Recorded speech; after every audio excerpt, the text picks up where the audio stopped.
whistle. Blow the whistle. Blow the whistle. Yes, yes, yes, yes. Yes. Oh, for God's sake. That was so painful. Oh, it's done. Ladies and gentlemen, it's done. Final whistle blows. The concurrent has dropped. The haters on Twitch, they wanted to see me fall. We live to fight another day. This is not sustainable. I'm not doing an intro. This is not good enough, but we will take it and we will run to the next game week because that was tough. And usually tough guys never lost. Don't think that even makes sense. That performance, yeah. I just have to thank Ben Chilwell. I really do. I just have to thank Ben Chilwell for coming on and for making the difference. Goal and assist, composure in the final third. The finish was unorthodox. The assist for Kai Havertz gets a goal. Lovely to see. I'm gonna start off with the praise because there's a lot of question marks on that one, and that is so not sustainable. But we knew West Ham was going to be tough. And I predicted 2-1 on Big Six for a reason. And I thought I was going to be going into Big Six with my head down low. I don't even think I have any more costumes. I don't think I have another balaclava. I don't think I have another dressing gown. I don't think I have any more different pairs of sunglasses. Man was going in there like the Mbappe Ninja Turtle cosplay, doing all sorts of madness. And I think we're very lucky to come out of that with a win because that goal that they scored when Mendy pushed the ball away, I don't really feel it was a foul. If I'm being honest, I think that's very fortuitous. I think that's very soft. And I think goalkeepers are protected. And listen, I ain't complaining because I think it balances itself out because Tottenham, we got absolutely robbed at home. Pure daylight robbery. So we deserve more than you can believe. We deserve that in terms of balancing out the world and making sure planet Earth is still circulating in emotion. I was contemplating during the watch-along going back to work at Sainsbury's. I was contemplating going back to work at Virgin Active, go back to be in sales. I was ready to go back to my old job, doing the documentations, making the phone calls, doing the bookings, doing the tours, receptionist. I was ready to go back.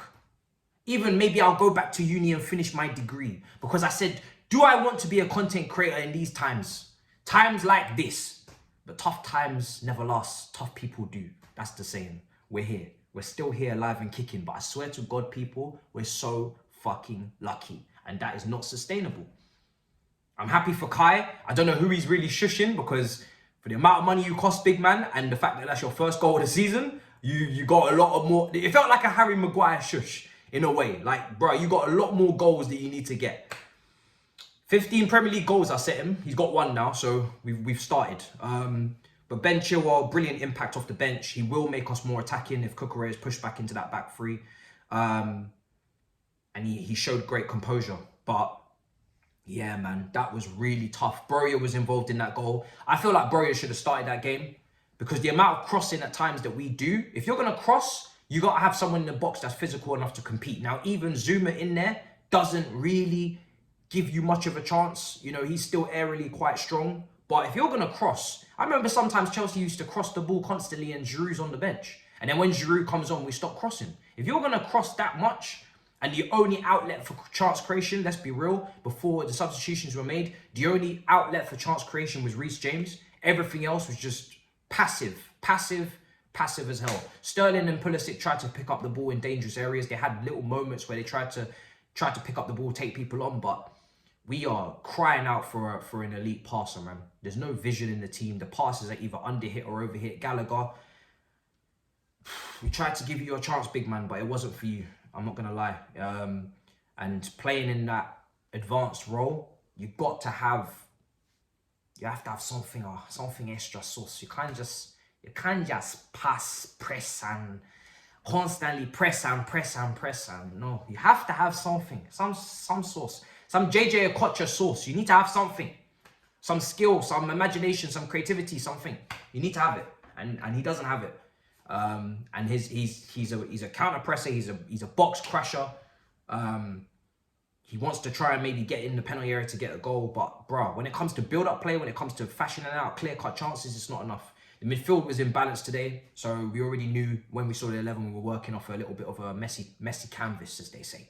The canvas was a little bit dirty before we even started painting. But it is what it is, man. It is what it is. Reece James is so critical to this team. It's ridiculous. The guy is the only person out there that can create chances. Some of the balls that he was putting across the box, again, brilliant. Every single game after game, this guy continues to keep producing. No matter how shit the team is playing, he continues to keep creating opportunities for us. And that is the sign of a consistent top-level footballer that you can actually pin your hopes on week in, week out. I can't say the same for everybody else.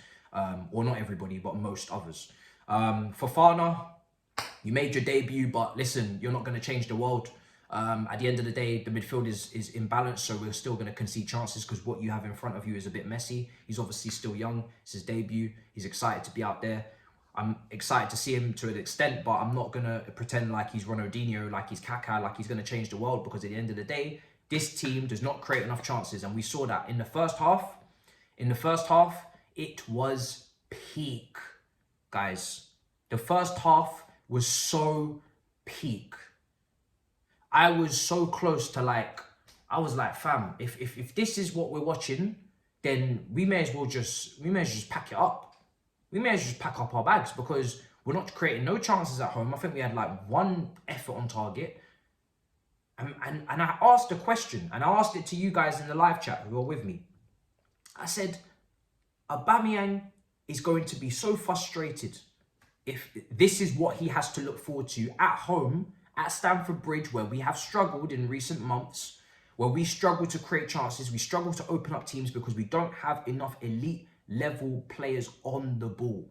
We don't have enough technicians. We don't have enough vision. We don't have enough elite level passers. We have a couple of dribblers, but that's not enough. You need everything. Man City have everything. It's why they create chances for fun. In fact, they go behind on purpose just to show how much chances they can create, because they get a kick out of it. It's like they have a fucking fetish for chances created at that team. It's ridiculous. We don't want to create chances because the passes, the 1-2s, they're not working off. You know, Sterling, Gallagher trying to play 1-2s. The layoff is short, or the pass back is short. It's peak. We really, I think the solution, and I said it on stream, the solution for me, I said it in the first half, is that we sacrifice possession more and we try and be a more transitional, counter-attacking team. Now, that's going to be very hard to do at home, where teams come to us and they know that we are the dominant team. And Tuchel wants to be ball dominant. That's the key here. He's not a transitional guy. PSG, ball dominant. Same formation at times as well. So this whole move away from the back three, he's actually used it at Mainz, he's used it at Dortmund, he's using it at PSG. But I'm thinking in my head, if you're gonna rate players like Gallagher so highly, if you're gonna rate players even Pulisic so highly, and maybe not rate him so highly, but listen, you're gonna keep him, you're gonna use him. If you're gonna have Mason Mount, if you're gonna have all these guys, one open play assist, by the way, I think in God knows how long, not good enough. If you're gonna rate all of these guys, you're gonna need to play a more expansive open game. If you're not gonna have elite level passers, elite level technicians, you need to have more space. The only way to have more space is to sit off a little bit, and then when we break and counter, then we've got space to run into, and that might suit some more of the players. But to try and open up low blocks right now is like pulling teeth out. It's really disturbing, disappointing, and yeah. It's a discard. It's just discard the FIFA pack and move on, because it ain't happening, bruv. And thankfully we won that game, and we needed that, because that was a must win. That was a must win. But in terms of long-term contracts, you go with Broja, you go with Reece James, and stop it there. I'm trying to see something. Just lay off with the long-term contracts for now. Let's let these guys earn their contracts before we start handing out all these long-term contracts. Let's let them earn it. Let's let them really earn it. Because yeah, it's the performances are really shaky. I'm looking forward to Aubameyang, even though I'm hesitant on how much chances he's really going to get. I'm worried about him as a player in terms of what we expect from him. I'm seeing people talk about crossing, aerial duels. Against most centre-backs, you would back them to beat Aubameyang in the air. Aubameyang's strengths are running in behind, off the left or down the centre, being 1v1 with the keeper, having those chances to take those shots, to have a good amount of opportunities to shoot. But if we're going to be a team that are heavily reliant on crossing aerially, if it's on the ground, cool, I expect him to be there. But if we're going to be a team that don't spot runs, that don't pick our head up, that don't play the ball early, I saw a clip of Tuchel getting absolutely furious with Gallagher because he didn't release the ball early enough. If we're going to be so unaware of our surroundings, then Aubameyang is going to fall into a long list of strikers that are frustrated with the lack of creativity, the lack of vision, the lack of execution when they're potentially got the run. They're making the run, hand up, hey, play the ball. Oh, it's not played. And it has to get played. It has to get played, or he will not score as many goals as people think he will, and he will get frustrated. So there's a lot of question marks. I think for me personally, Ziyech, this maybe looked like a game where he could maybe have helped. I don't know. You know, he's very inconsistent, but sometimes when he's on song and he's in his natural position, he does give us chance creation. I think when I looked at our chance creation stats last season, it was Mason Mount, then it was Kovacic, and then it was Ziyech. So, or it was, you know, that was like the top three. So, yeah, I don't know, man. But Thomas Tuchel, you gotta figure it out. I'm hoping that your new players that you've got coming in, Zakaria and Aubameyang, are going to change things. And maybe, I don't know, release a few more of those players in the forward areas. But I don't always look at just 100% him and 100% players. I think it's a mixture of both. I think he's got to profile players right. I think he needs to know that creativity is a massive issue, not just the finishing, not just the goals. I've heard him talk about goals. You need to know that creativity is an issue. 100%, it's an issue. And you need to, and then the players, I mean, we have to see more elite level attributes in the final third because it's just too mid. It's too mid. It's way too mid. But yeah, man, listen, we got the win. Their goal back was whatever, man. I don't even want to talk about it. I really don't even want to talk about it. They did their thing, and we're lucky. We're very, very lucky. So yeah, this is it. Big up your damn selves. And yeah, man. Also, make sure you check out Battle of the North because that was uploaded this morning. And I said it to you guys on Twitch as well.